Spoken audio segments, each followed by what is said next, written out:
India's western states of Gujarat, Maharashtra, Goa and other coastal regions were put on an orange alert on Sunday as Cyclone Biparjoy intensified into an extremely severe cyclonic storm.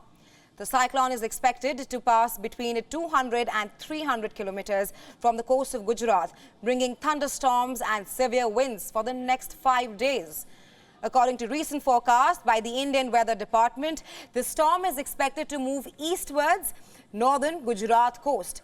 The IMD says that there could be widespread floodings, destruction of houses, plantations and disruption of railways and power line signals.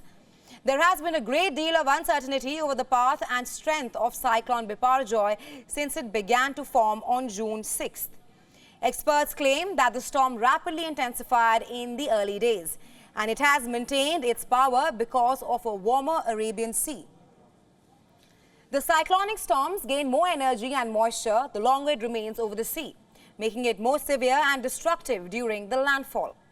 More than 1,500 people have been evacuated from Gujarat's Kutch district, while 2 teams of the National Disaster Response Force have been deployed to review the preparedness of these areas.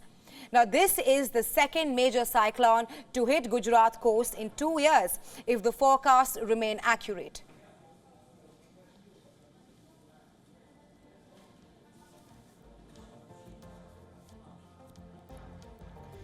For more updates on Cyclone Biparjoy, we have with us Mahesh Palawat, Vice President Sky Weather, joining us live on this broadcast. Thank you so much for joining us on WION. Thank you. Right now, throughout 2023, there are 9 major tropical cyclones that have been formed this year, with 2 of them being formed in South Asia. The question being, why are cyclones turning extreme this year? See, this is the season of cyclone formation between March and March, April, May, usually up to first half of June. But now El Nino is developing over Eastern Pacific. So sea surface temperatures are warming up. That's why the intensity and frequency of cyclones are going up.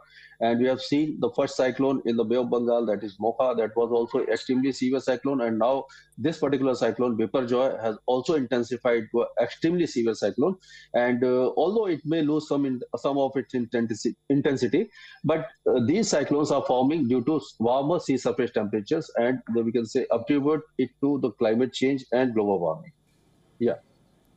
Right, Mr. Palawat. Now, also shed some light on how, till what extent can human-induced climate change make cyclones more intense? See, human-induced climate change is taking place since last many years, but now you can say the pace of climate change has increased during last 1 decade as the emission of greenhouse gases is increasing and the green cover is depleting. That's why the climate is warming up, and in turns it lead to extreme weather events including cyclone, drought, floods, wildfires. All these extreme weather events are on rise, and they will keep on increasing unless we do not address the issue of climate change.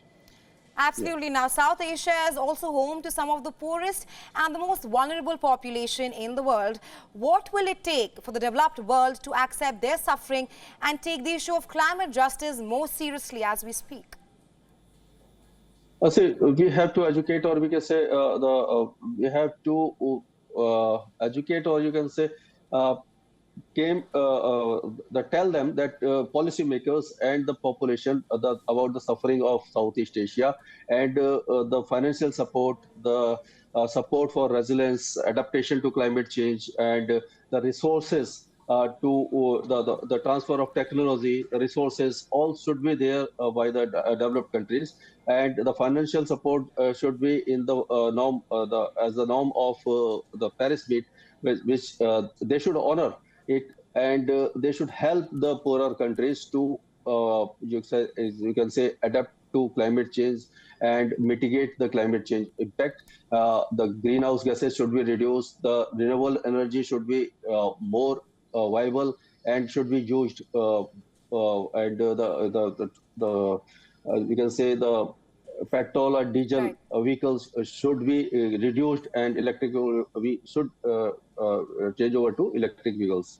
So in nutshell, the greenhouse gases should be reduced, so the warming of environment will gradually take a reversal. Right, Mr. Palawat, absolutely. Thank you so much for joining us on WION and sharing your insights with us. Thanks very much.